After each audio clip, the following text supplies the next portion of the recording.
পুলিশের শক্তি বা পরিচয় ব্যবহার করে যারা প্রচুর অর্থবিত্তের মালিক হয়েছেন।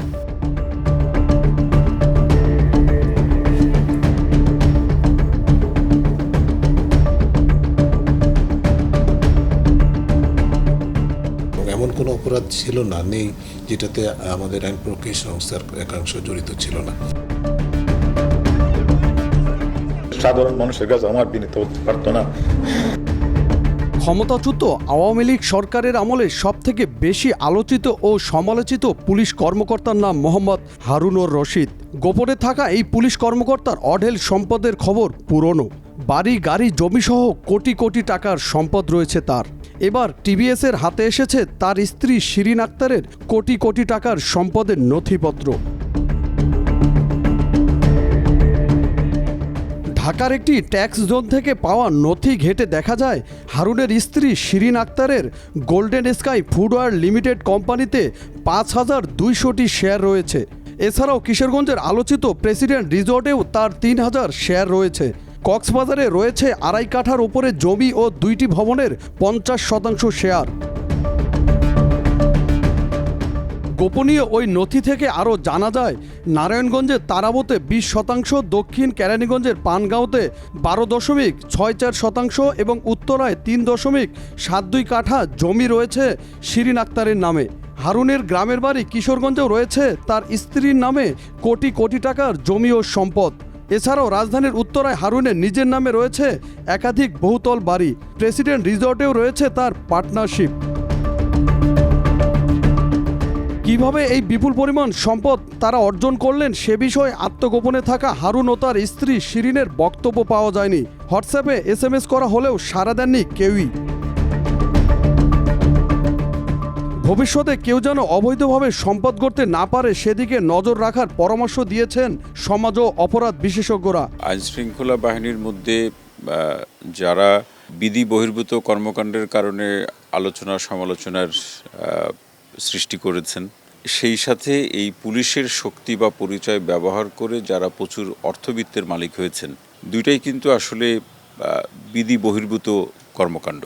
পুলিশের পরিচয় ব্যবহার করে অথবা অন্য কোনো পেশার পরিচয় ব্যবহার করে মানুষকে ভয়ভীতি দেখিয়ে বা পুলিশের শক্তি, অস্ত্রের শক্তি, পোশাকের শক্তি ব্যবহার করে কেউ যাতে প্রচুর অর্থবিত্তের মালিক হতে না পারেন, কারোর উপরে যাতে হামলা মামলা নির্যাতন নিপীড়ন করতে না পারেন, আমরা কোনোভাবে এটাকে জবাবদিহিতার মধ্যে আনতে পারি না বলেই কিন্তু এই ধরনের অবস্থাগুলো তৈরি হয়। এ বিষয়ে টিআইবির নির্বাহী পরিচালক ও দুর্নীতি দমন সংস্কার কমিশনের প্রধান ইফতেখারুজ্জামান টিবিএসকে বলেন, বিদ্যমান ব্যবস্থার আমূল পরিবর্তন না করা হলে অনিয়ম দুর্নীতির লাগাম টানা সম্ভব না। টিবি প্রধানই হোক বা পুলিশের অন্য যে কোনো কর্মকর্তাই হোক, সকলেই দুর্নীতিগ্রস্ত সেটা আমরা যেরকম বলতে পারি না, কিন্তু পুলিশে বা আইন প্রক্রিয়া সংস্থায় যে আইনগতভাবে যে আইনের রক্ষকের যে ভূমিকাটা দেওয়া হয়েছে, সেই ভূমিকা থেকে তারা রূপান্তরিত করে আইনের ভক্ষক হয়েছে এবং এমন কোনো অপরাধ ছিল না, নেই যেটাতে আমাদের আইন প্রক্রিয়া সংস্থার একাংশ জড়িত ছিল না। এটা সর্বজন বিদিত এবং দালিলিক প্রমাণ আছে, গবেষণা আছে, সুনির্দিষ্ট প্রতিবেদন আছে এবং তারই একটা সিনড্রোম ছিল। যেমন প্রাক্তন পুলিশ প্রধান, র্যাব প্রধান, তিনি যে অঢেল সম্পদের মালিক হয়েছেন সেটা কিন্তু অন্য সকল পুলিশ কর্মকর্তাদের জন্য একটা রোল মডেল এবং সেটারই দৃষ্টান্ত কিন্তু প্রাক্তন ডিবি প্রধান হারুন।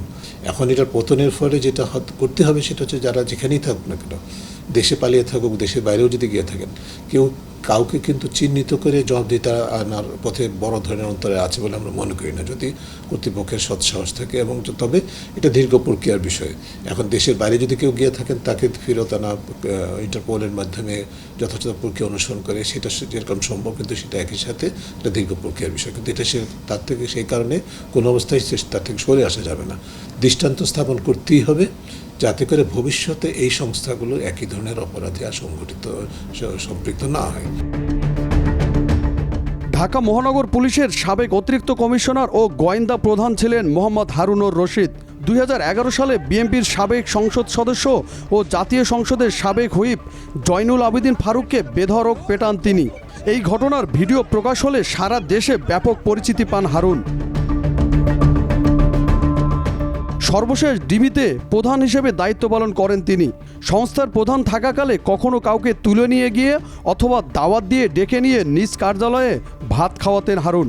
সেই ভিডিও নিজের ফোনে ধারণ করে ছড়িয়ে দিতেন সামাজিক মাধ্যমে।